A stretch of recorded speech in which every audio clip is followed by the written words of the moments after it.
Welcome to my channel. दोस्तों, serial Yeh Rishta क्या कहलाता है कि आज के एपिसोड में अबीर जो होता है कसम खाता है कि जब तक मेरे गुनहगार का पता मैं नहीं लगाऊंगा तब तक मैं चैन की सांस नहीं लूंगा। अब इतने में अबीरा से रहा नहीं जाता और वो घर वालों को बता देती है कि भाई आपकी इस हालत की जिम्मेदार और कोई नहीं बल्कि माँ है। अब यहाँ पे अबीर सोचता है कि तेरी सास को मुझसे वैसे भी प्रॉब्लम थी, उन्होंने जानबूझ के मेरे को ये पनिशमेंट दी है।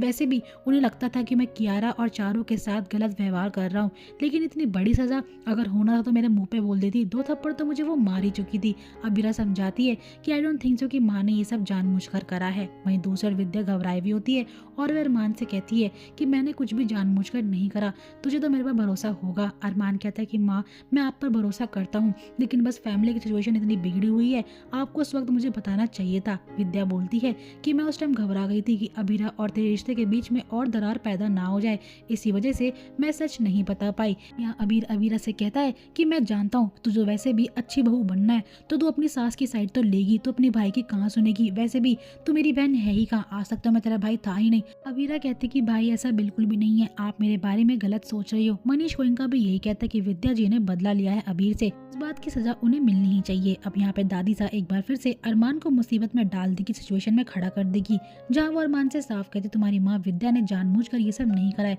वो कोई सीरियल किलर नहीं है। अरमान डिसाइड अब तुम्हें करना है कि तुम अपनी माँ का साइड दोगे या फिर उस लड़की का जिसने तुम्हें प्यार करा, या फिर उस माँ का जिसने तुम्हें पाला पोसा है। दूसरी ओर संजय बंसल जो होता है अबीरा की काफी तौहीन करता है और कहता है कितनी बदतमीज लड़की है, हम सबको सुनाकर चली गई और अपनी सास पर भरोसा भी नहीं करती। मनोज कहता है कि भाई साहब अब उसका नाम ऐसे मत लीजिए, उसकी सिचुएशन है। और यहाँ पर मनीषा मनोज तो अबीरा का साथ देते हैं, लेकिन काजल और संजय उसी का विरोध। तभी यहाँ पर रूही आती है जो कि अपने पी नानू घर जाने की जिद करती है, लेकिन कावेरी पोद्दार साफ इनकार करके बोलती कि तुम यहाँ से कहीं नहीं जाओगी, तुम इस खानदान की बहू हो। लेकिन रूही कहती है कि मैं इस खानदान की बहू बन बनकर थक चुकी हूँ, इसलिए मुझे अपने परनानों के पास जाना है। माँ की वजह से वैसे भी मेरा भाई अपाहिज हो चुका है, कभी चल फिर नहीं सकता, उसकी लाइफ बर्बाद हो चुकी है, इसलिए प्लीज दादी साहब मुझे मत रोकिए।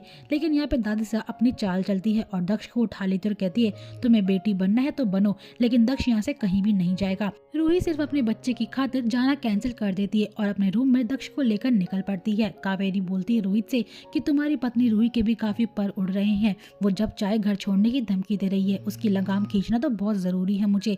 ये सब कावेरी पोद्दार जानबूझकर करती है ताकि अबीरा की तरह रूही भी ये घर छोड़कर ना चली जाए। अब दोस्तों यहाँ पर अरमान अबीरा एक दूसरे से मिलते हैं, साथ ही घर की प्रॉब्लम भी डिस्कस करते हैं। अबीरा कहती है कि मैं जानती हूँ माँ ने ये सब जानबूझकर नहीं करा है, लेकिन मेरे पूरे भाई की लाइफ तो बर्बाद हो ही गई ना। अगर उस वक्त माँ सच बोल देती या मेरे भाई की हेल्प कर देती तो शायद वे ठीक हो जाते। अरमान कहता है माँ उस वक्त घबरा गई थी एक्सीडेंट की वजह से और उन्होंने सब जानबूझकर नहीं करा है, उनसे गलती से ही हुआ था। माँ को बस ये डर था कहीं हमारा रिश्ता खत्म ना हो जाए। अबीरा कहती है अब चाहे जो कुछ भी हो जाए, लेकिन मैं अपने फर्ज से पीछे नहीं हटूंगी, मुझे अपने भाई का साथ देना ही पड़ेगा। दूसरी ओर अबीर जो होता है जिद करता है कि आप सभी घर वाले यहाँ से चले जाइए, मुझ पर तरस खाना छोड़ दीजिए। अबीरा कहती कि भाई आपको जो कुछ भी चाहिए मैं आपको ला के दूंगी, लेकिन अबीर कहता है कि मेरी पुरानी जिंदगी मुझे वापस ला के दे सकते नहीं ला सकती है। अब वो कहता है कि मुझे अपने शो पर जाना है, जो शो ऑर्गेनाइजर्स ने रखा था जो कि इनकम्प्लीट रह गया, मुझे वो पूरा करना है। लेकिन ऑर्गेनाइजर्स कॉल पे बोलते हैं कि अब आप चल नहीं सकते हो, लोगों को एंटरटेनमेंट कैसे मिलेगा, इसलिए हम नहीं कर सकते। लेकिन यहाँ पे मनीष एक आइडिया देता है, क्या तुम गाना गाना और फेस किसी और का होगा। लेकिन अबीर साफ इनकार करता और कहता है कि गाना मैं गाऊंगा, सारी मेहनत मेरी, लेकिन शक्ल किसी और की ये मैं कभी नहीं होने दूंगा। और यहीं पे एपिसोड एंड हो जाएगा। दोस्तों आपको क्या लगता है, क्या अबीर अपने भाई का साथ दे पाएगी और पोद्दार फैमिली के खिलाफ जा पाएगी? कमेंट सेक्शन में राय दीजिएगा। वीडियो अच्छी लगी हो तो इस वीडियो को लाइक कर दीजिएगा और साथ ही करेगा इस चैनल को सब्सक्राइब भी।